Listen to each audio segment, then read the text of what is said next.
Hey everyone, welcome back to the new video. आज हम लोग डिस्कस करने वाले हैं कि बॉयज़ को एक्चुअली में कैसी लड़की पसंद होती है। क्या स्किन कलर मैटर करता है, बिहेवियर मैटर करता है।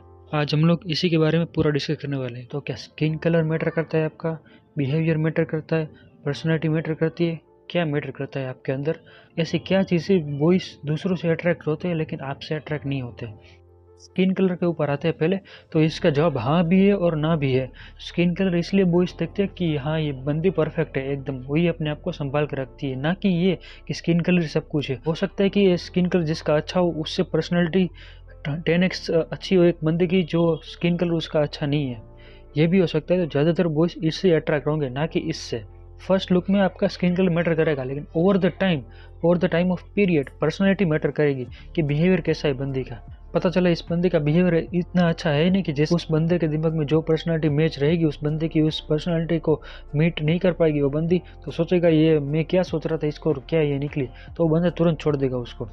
तो ओवरऑल लॉन्ग टर्म में आपकी पर्सनालिटी मैटर करेगी, ना कि स्किन कलर। इसीलिए आपने कई बार देखा होगा गोरी लड़की के पीछे ज़्यादा बॉयज नहीं जाते जितने की जिसकी हाई पर्सनालिटी है उसके पीछे लोग जाते हैं। इस केस में भी ऐसा है कि जैसे लड़कियों को बैड बॉयज पसंद आते हैं वैसे ही लड़कों को बैड गर्ल्स पसंद आती है। उस बंदे के अंदर खुद होना चाहिए कि ये मेरा स्टैंडर्ड है, इससे मैं नीचे नहीं जाऊंगी। लुक्स मैटर करते हैं, हाँ लुक्स मैटर करते हैं। जो बोलते हैं ना लुक्स मैटर नहीं करते वो एकदम गलत बोल रहे हैं। लुक्स मैटर करते हैं एग्जैक्टली। स्किन कलर मैटर नहीं करता होगा लेकिन आपके लुक्स मैटर करते हैं। आप अपने आपको किस तरह रिप्रेजेंट करते हो दूसरों के सामने। मैं ये नहीं कह रहा कि महंगे कपड़े पहनो, ब्रांडेड क्लोथ्स लो, एटलीस्ट आपने जो पहना है उसे ठीक से पहनो। वेल फिटेड क्लोथ्स ही आपकी पर्सनैलिटी बनेंगे। जो आपके पास है एसेसरीज है तो एसेसरीज, शूज है तो क्लीन पहनो। शॉर्ट में कहो तो वो बंदी अपने आप को कैसे कैरी करती है, अगर वो खुद की रिस्पेक्ट कर रही है तो सब लोग उसकी रिस्पेक्ट करेंगे। उस बंदी का ऑरा कैसा है ना, ये आपको 30 या 40 मीटर पहले से ही मैसेज हो जाए कि हाँ वो बंदी आ रही है। उस बंदी ने अपने दिमाग में पर्सनैलिटी सेट कर दी है कि मैं ये हूँ, ये मेरा स्टैंडर्ड है, तो लोग भी उसी स्टैंडर्ड से उसको देखेंगे। दिमाग में फिट करना होगा कि ये मेरा स्टैंडर्ड है, इससे नीचे मैं नहीं जाऊंगी। किसी भी बंदे के लिए, कोई भी हो, जो जाता है जाने दो, इससे नीचे मैं नहीं जाऊँ। इसके नीचे जाऊंगी तो मेरे सेल्फ रिस्पेक्ट खत्म हो जाएगी। तो ये बंदी सेट करके रखती है कि जिसको जाना है वो जाए, मेरे को कोई हर्ट नहीं कर सकता। पहली प्रायोरिटी मैं खुद हूँ, उसके बाद दुनिया है। ईगो है ना, ईगो, थोड़ा ईगो तो होना ही चाहिए इंसान के अंदर। ईगो एक तरह से आपको डिफेंड करता है कि नहीं भाई ये मेरा स्टैंडर्ड है, इससे नीचे मैं नहीं जाऊंगी नहीं जाऊंगी नहीं जाऊंगी। तो ये क्वालिटी है ना बंदे को बड़ी अच्छी लगती है। यहाँ भाई ये अलग है दूसरों से, ये किसी के सामने झुकती नहीं, जो सच है वो बोल देती है मुंह के सामने।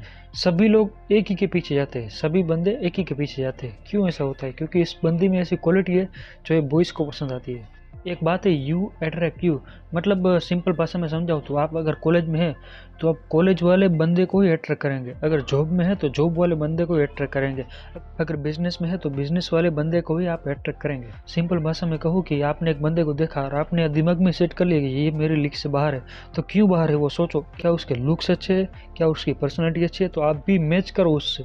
लुक्स भी मैच करो, पर्सनैलिटी मैच करो, तो दिमाग में जाना चाहिए कि ये बंदा मेरे लेवल का हो गया है, मेरी पर्सनैलिटी और लुक्स मैच कर रहे हैं। फिर वो बंदा सोचेगा ना आपके बारे में, मतलब सामने वाला जैसा है वैसा ही आप खुद को बना लो। यू अट्रैक्ट यू, आप उसी से अट्रैक्ट होंगे जो आपके जैसा है, ना कि ऑपोजिट है। और अगर आप रिलेशन में है तो रिलेशन के बाद वाला और रिलेशन के पहले वाला इंसान बहुत अलग रहता है। वही से अगर रिलेशन में आ गए ना तो उसका बिहेवियर थोड़ा चाइल्डिश रहेगा, तो आपको थोड़ा एडजस्ट करना पड़ेगा। ये बंदे की पर्सनैलिटी चेंज क्यों हो गई, रिलेशन में नहीं था तब उसकी अलग पर्सनैलिटी थी, अब मेरे साथ रिलेशन में है तो उसकी अलग पर्सनैलिटी है। ये चेंज आएगा क्योंकि बॉयज जिससे प्यार करते हैं ना उसके साथ हमेशा चाइल्डिश बिहेवियर रखते हैं, चाहे उसकी फ्रेंड हो, बेस्ट फ्रेंड हो, गर्लफ्रेंड हो, मदर हो। जिससे भी प्यार करते हैं ना उसके साथ चाइल्डिश बिहेवियर रहेगा उनका।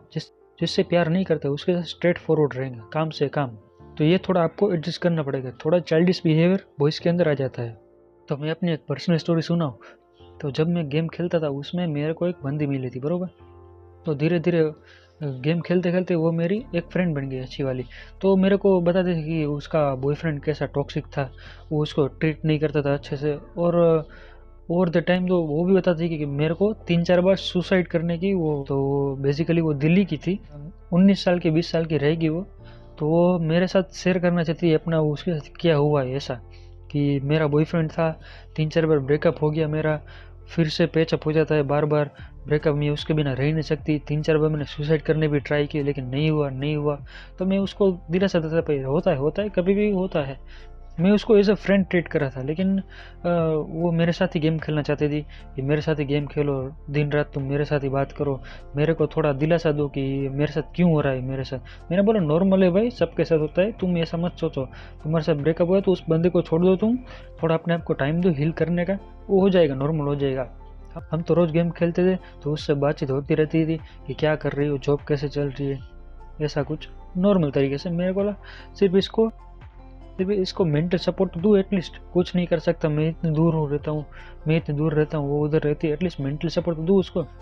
तो धीरे धीरे उसके मन में कुछ अलग फीलिंग्स आने लगी, तो उसने मैसेज ऐसा किया ना, मेरे को लगा हाँ भाई अभी थोड़ा ज़्यादा हो गया है फ्रेंड से, मेरे को ये कंटिन्यू नहीं करना चाहिए, अगर मैं कंटिन्यू करता हूँ तो वो शायद हर्ट भी हो सकती है। उस दिन मैंने ये उसको मैसेज किया कि तुम जो चाह रही हो वो गलत है, मेरे मन में तुम्हारे लिए कोई फीलिंग्स नहीं है, वी आर जस्ट फ्रेंड, तो फ्रेंड की तरह मुझे ट्रीट करो, ना कि कोई और। तुम्हें फ्रेंड की ज़रूरत है, मैं तो हमेशा तुम्हारे साथ हूँ, तुम्हें कोई मेंटल सपोर्ट चाहिए, इमोशनल सपोर्ट चाहिए, तुम्हें हमेशा तुम्हारे साथ हूँ, लेकिन ये फीलिंग्स तुम्हारी जाग रही है वो गलत है, तो इसको थोड़ा संभाल लो, क्योंकि वो पहले की तरह ना हो कि तुम्हारा बॉयफ्रेंड छोड़ के चला गया, सुसाइड कर लिया, ये कर लिया, तो वो थोड़ा वो मेरे को वो दिमाग में था कि ये कहीं कर ना दे ऐसा कुछ, इसलिए मैं उसको ज़्यादा बोल भी नहीं रहा था।